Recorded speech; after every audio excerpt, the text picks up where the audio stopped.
Hi, I'm Dr. Gerald Lees. Welcome to Health Center from Downstate Medical Center. Today we're going to talk about a blood condition. A blood condition that's been around for hundreds of years. And of course, people are doing so well with it now because of certain drugs they can take that can prevent it, or not prevent it as such, but certainly treat it. And the patients do very well. Years ago, I wrote a song about, and Brooke Benton recorded, called A Black Child Who Can't Smile. And it says, have you ever seen a black child who can't give you a smile because the pains in his joints are so great? The answer is easily found when you find his blood count down because the cells that have sickled easily break. Now the child didn't ask for this when life gave him a kiss, that he would have to suffer such pain and woe. So come on, join the band, give this little black child a hand and let his blood flow so he can grow and grow. Well, children with sickle cell anemia can grow now and can grow and grow. And it's all through research and observation of scientists here at Downstate Medical Center and other places in state and in Africa and things like this. So today we're going to just open it up a bit more for you. If you have sickle cell disease itself or condition yourself or know somebody who has it, you'll be able to explain what sickle cell anemia is all about. Years ago, we formed an organization called the Sickle Cell Victims Organization. And we raised money during that time, not so much to give it to research, because the government should really have enough money and university to do the research. But it was raising money for people with sickle cell anemia in case they needed to pay the electric bill, car fare, all these kind of things when they come to a clinic. In fact, we had a nice basket of fruit for them, and the parent would bring the children in. And we made it personal here at Downstate Medical Center. So I want to introduce you to two folks that are going to discuss this. And one is an old friend of mine. We've been seeing each other at least 30 years now. We don't look that old, I know, but but I want to introduce you to Dr. Scott Miller, who's nice having you here, Scott, who has done so much in hematology. But just a little background of yourself, Dr. Miller, how long you've been at Downstate, and what made you get an interest in sickle cell anemia? Well, I grew up in Ohio and came to New York to do medical school, so it was a bit of a shock for a naive Ohio boy to come up to the Bronx and do medical school. But I finished there and did a residency there at Montefiore, and then stayed to do a fellowship at New York at Sloan Kettering and Cornell. And during my residency, I met my wife-to-be, who grew up in Queens, and basically would never leave Queens. Uh-huh. So I looked around for a job after fellowship. There was one here. I wanted to do something that involved research and patient care. To be honest, I didn't learn a lot about sickle cell disease when I was in medical school or even residency, which is some of the problem I think we have in terms of getting people interested in taking care of people with sickle cell disease. What year was that? That when I started here was 1981. This was my first real job and my only real job, actually. So I've been here since 1981. Right. And I'm a pediatric hematologist and oncologist, and right. So deal with children up to age 21. Really. I see. But what made you, when did you first learn about sickle cell anemia? Was it in medical school or was it in your residency? Yeah, I heard about it and saw occasional people with sickle cell disease during residency, but Downstate has a long history of taking care of people with sickle cell disease. We were just talking a bit ago about Janet Watson, who was a hematologist at Kings County, and she wrote a paper in 1941 which turned out to be very important. She noticed that little babies with sickle cell anemia didn't get sickling, didn't have problems. And she attributed that to the fact that they have fetal hemoglobin. Fetal hemoglobin is the hemoglobin that we all have when we're in the womb. I see. And then as we're coming to term and about to enter the world, we start making normal hemoglobin in most cases. And sickle is a variant or a mutation of normal. I see. So at birth, 90% of everybody's hemoglobin is fetal. I start to make normal hemoglobin at birth, and people with sickle cell disease start to make sickle hemoglobin at birth. Oh, I see. And red cells last 3 or 4 months. So over the first 6 months, hardly ever do people with sickle cell anemia have problems because they have so much fetal. I see. Now, when you say anemia, what happens to the sickle cell? Does it function well? Is it destroyed time-wise quicker than a normal red blood cell?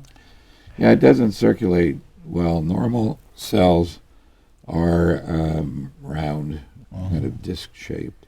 Right. And they're deformable, and they kind of slide through the little blood vessels. And a blood cell, basically, a red cell, its purpose is to take oxygen from the lungs. It picks up oxygen in the lungs, circulates around, and delivers that oxygen to all the cells in the body. Every cell needs some oxygen to run.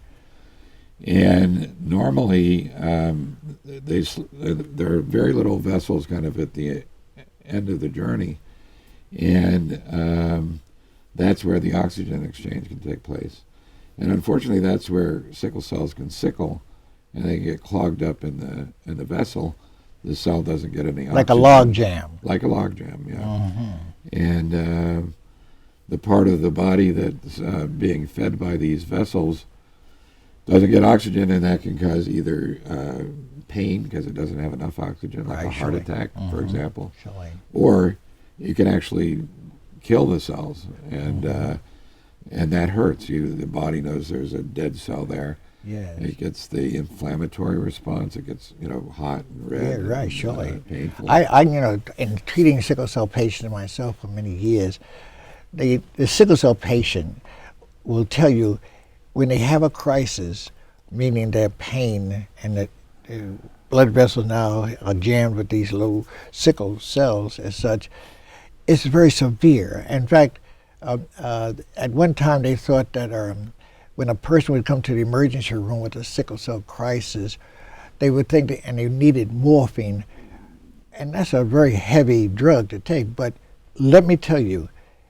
it was something that they had to have because the pain is so great, And they used to think that they were morphine addicts. But I can tell you from my experience, very few of them ever became a morphine addict after they got better. Yeah, you're right. We worry about that a lot more than we should, because worrying about that causes us to undertreat the pain. Yes. And that's not fair.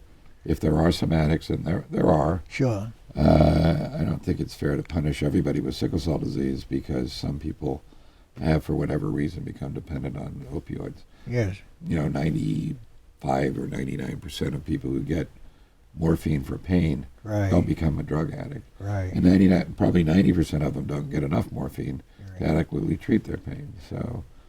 Well, we have a patient here right now, not a patient, but a wonderful young lady, Ms. Overton, and she has sickle cell anemia. Is that right there? Yes. Yes.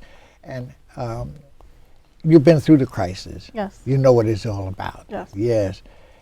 How often did you have crisis, and did it prevent you from going to school? Did it? Well, this semester, because I started my college semester. Well, I started over because last semester I had crisis throughout that whole timing. From August up until September was just crisis. Right. And what happened was I had to withdraw from college, everything, all my classes. Yeah. And that affected me because, at this point I would have been I would have been ending my freshman year. Right. But instead, I'm just starting over from scratch, Right, and just sure. trying to get everything done. So, and even in high school and middle school and primary school, it's I've been dealing with these conditions where I had to take myself out of school for a little bit and then start over again. Right. I mean, in high school it was easier though, and all the and public school was easier to do because your teachers had your work from you. They probably come to the hospital and drop it off for me, and I could do it there. But college is just different because professors aren't going to maneuver their schedule the same way. Yes. So now it's just you're left at a point you have to withdraw from classes and just leave it at that and just start over the next semester. Well, what year of college are you in now? I go to New York City College of Technology, Okay. and I'm in the law major, paralegal studies major. Right. Well, I tell you, looking at you, you look like a healthy young lady. And I think your personality, you know, they say a smile does a lot of things for people too, because when you laugh, there's a thing called endorphins, and endorphins releases things stronger than morphine in your body, you know, and so forth. So I always, in treating sickle cell patients when they came into office, had them do more laughing as such, you know. I do that a lot. It does a lot.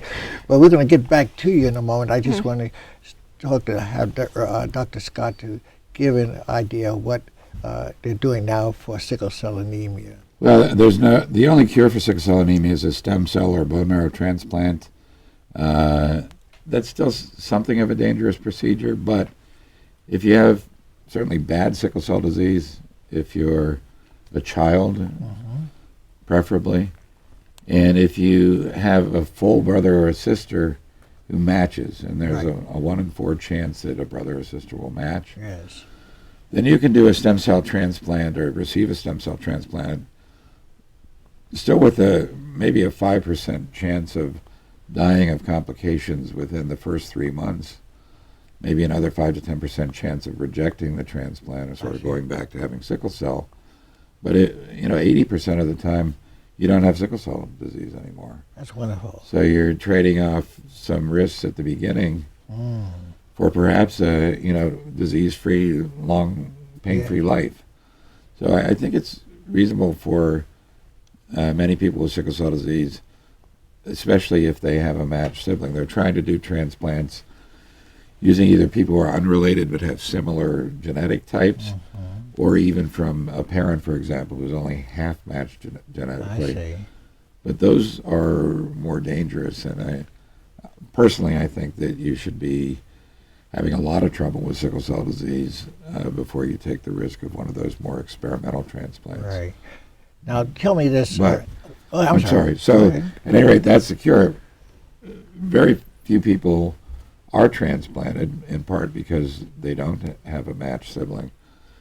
And to me, hydroxyurea, a medication that was discovered to be useful in sickle cell disease, I think back in the 60s, and after a big trial which showed it to be very effective in adults, it was licensed by the FDA for use in adults with sickle cell disease to reduce the frequency of pain and pneumonia, basically, by about 50% in a big study that was done by the government.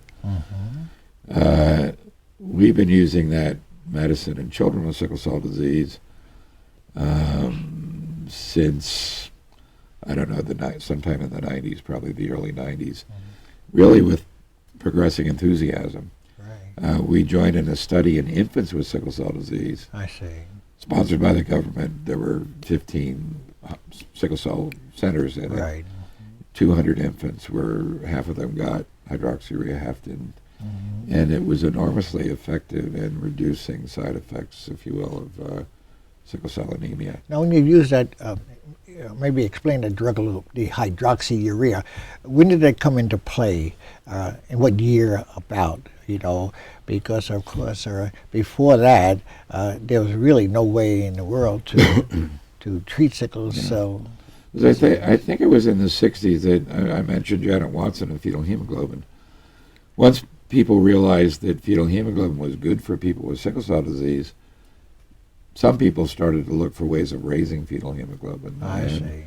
There are a number of chemotherapy drugs that were shown to raise fetal hemoglobin levels. The chemotherapy, one of the bad side effects is it will lower blood counts because it damages the bone marrow. And the theory is, and I don't think anybody is exactly clear on why it is, but after chemotherapy, as the bone marrow recovers, bone marrow is where blood is made, as the bone marrow recovers, there's a fetal hemoglobin production that doesn't happen at other times. And it turns out that fetal hemoglobin production can be sustained with hydroxyurea specifically. I see. Which is a chemotherapy drug, but it's one of the safer. It's given by mouth once a day. It's one of the easiest to give. And that kind of led to trials in hydroxyurea. I mentioned the adults in the 90s and the babies that was published in 2011. Right. And it extends life in adults in addition to reducing pain. I think, personally, every person with sickle cell anemia should probably take hydroxyurea. Well, you know, a lot of experimentation was taking place, of course. Maybe before we get into our, well, maybe I'll get right to you again, Ms. Overton. Anybody else in your family with sickle cell anemia? No. No. Well, my mom has the trait, but no. Yeah, because as you walked in with Dr. Scott Miller here today, I said, you look well. You know, are you having many crises now? No. Uh-huh. We'll get into that in a minute. Okay. Because I know when you talk about going to college and things like this, I had so many sickle cell patients who had to stop studying because of the crisis that they would have.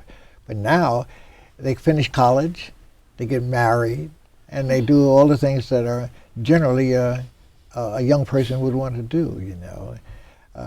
Dr. Miller, when you get back to that again, maybe just give a description of how long a red blood cell is formed in the bone marrow and how long does it usually last in a normal person in circulating and doing its work? You could go up and down depending on need a little bit, but the normal blood cell starts as a very primitive precursor and matures and divides, etc., and that takes about a week or so in the bone marrow.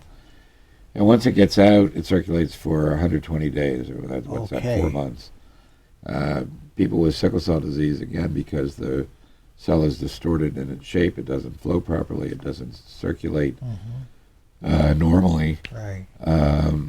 Those can only survive a couple of weeks sometimes. Well, where's the cell usually, what organ in the body usually will take a sickle cell out of circulation before it gets back into circulation? Well, the spleen is the one that's supposed to do that. People with sickle cell have a very early problem with the spleen because not only does it remove cells, but it removes them by sort of setting the cells up, by pooling them up in these sort of sinuses in the spleen. And sitting is a bad thing for sickle cell. So the cells tend to sickle in these sinuses, and splenic injury occurs very commonly in the first year of life, even in sickle cell disease. Yeah. And by 5 years of life, the spleen doesn't work anymore in 90% of kids with sickle cell disease. Yes. So the red cells don't last much longer, even without the spleen, in older people, and so the liver can take some out, I guess, lymph nodes, and so you still have the problem with the short red cell survival, even after the spleen, and most people with sickle cell anemia is no longer functioning. Right. So then, now in your crisis, when you do have a crisis with sickle cell anemia prior to now maybe feeling better, since we're going to be talking about that certain drug, could you describe the pain? The pain? I get this question a lot. People always ask me like to describe what it feels like. And it's just like, it's unbearable. Like, I can't, it's like actually going through the pain. Yes. It's like it hurts so bad that it's like you have to stay still and not move. So, right. But then it's like you move anyway because it's like, it's basically like you're torn. Like, sure. And like the pain for me is like getting hit with like a hammer. Wow. Like it's terrible. Like I can't really explain it. Like I don't, personally, I don't know what it's like to get hit by a hammer, but like that's the only thing that people actually can relate to, like. Yes. And honestly, like I really don't know how to explain it. It's just a really unbearable thing. It's severe and it just hurts so much. And how often would you have a crisis? Well, I mean, yeah, maybe when I was younger, I had it a little more. As I got older, like until like last year, it happened a lot, but I don't really have it as much now. Yeah. And of course, you say you've been attending college, and when you have these crises, there's no way in the world to be able to study when you have that kind of pain. No. Yeah. So you'd have to drop back in college. But what were you studying? Well, my major that I'm in paralegal law. So I'm basically like studying to become a paralegal, to become a lawyer. Oh, wonderful. Okay. Yeah. Well, that's wonderful. Well, I tell you, just the way you look today, and we'll get to why you're looking this way today. Dr. Miller, how long you been seeing Dr. Miller? I've been seeing Dr. Miller since 2009. Okay, and I'm sure you feel blessed. Yes, I do. You never told me that before. Dr. Miller, maybe we get to this hydroxyurea thing now, and it's you said you have done some work with it, and patients have proven to have less crisis, or at least painful crisis, since they've been put on this medication. Yeah, if they take it, I heard, I haven't seen it yet, but I heard today that there's an article in the Journal of the American Medical Association that somehow determined that only about 15% of adults with sickle cell anemia who likely would benefit from hydroxyurea take it. And it's been something of a mystery around that for a long time, because it's a wonderful drug, as I say. Not 50% reduction in pain when it's pain like that is a significant reduction, and throw into that the fact that based on the adult study that was done in the 90s, although they stopped that study after 18 months, it was supposed to be a 3-year study, they stopped it because the end point of the study was, does hydroxyurea reduce pain and pneumonia? And they reached that endpoint in half the time they thought they would. But they allowed, they being the government, allowed the people who were running the study to keep following the people who had been in the study. And they were told the results that hydroxyurea reduces pain, and every adult at least should take hydroxyurea if they have bad sickle cell disease. But some did and some didn't. And there was a paper written after 17 and a half years of follow-up after the beginning of the study. Right. And I don't want to alarm you, or did I tell you this already? But nearly half of the people that were on the study had died of sickle cell disease. And 85% of those deaths were in people who either never took hydroxyurea or took it for less than 5 out of the 17 and a half years of follow-up. Oh, I see. And I project this slide when I give a lecture, and there's a graph that shows survival, or death, actually. Right. And there's a group of about 20 people in this study who took hydroxyurea for at least 15 of those 17 years. Right. All 20 of them are alive. Yeah, well, that's And really... I think that's very telling. And it is. And now that we have shown that it's safe, at least, and effective to give to infants, everybody doesn't think like this, I don't think, but it's very reasonable to me to put even an infant on hydroxyurea, maybe even before they have problems. Yes. As I said, the spleen goes early. 30% Yes. of infants have their spleen injury by a year of age. I see. So, Well, I can tell you, seeing your patient here and now, and have you found that while you've been on the medication, hydroxyurea, have you had less crisis or less time that you spend in the hospital? Yeah, since taking it like from 2009, there has been times where I was not in the hospital for at least like 3 years. Yeah, well, that's a blessing, because like you say, we don't know what each body is like. And is there any particular diet that you have adhered to, or no, you look like you're very healthy. If anybody saw you walking down the street, they say that's a healthy young African American young lady. Is there any diet that you subscribe to at the present time, or that you're taking? Are you on, like, do you eat meat, or do you eat a lot of vegetables? There's all this thing called a Mediterranean diet, as such. Well, I don't, there's no specific diet, but every so often I will eat like fruits and vegetables, or if my mom cooks dinner, like she'll have like vegetables at the side, and I'll try to take like more vegetables and have it on my plate and eat it, but there's no really specific thing. I drink water, every so often. When you say so often, how many times a day do you drink a glass of water? Well, 3 days a week, twice a day. Well, I can tell you. I only drink water 3 days a week. But diet has a lot to do. We're going to continue with this discussion right now because time is our enemy, and I hope that we can continue right now because we want to make sure the audience understands what is the revolutionary thing that has taken place where we understand this condition where a person can have a normal life. I've had young people in their 40s now and things like this, and 50s. I have patients who have been on hydroxyurea for a period of time and just they're doing very well with not going to the hospital anymore, things like this. So we want to make sure that the audience that is looking at the show might have sickle cell children or sickle cell anemia, that here we're on the verge of possibly having a person have a normal life, and without the pains and things like this. So, Dr. Scott, and treating her, how often do you have to see at the present time? When we start hydroxyurea, we like to see people every month.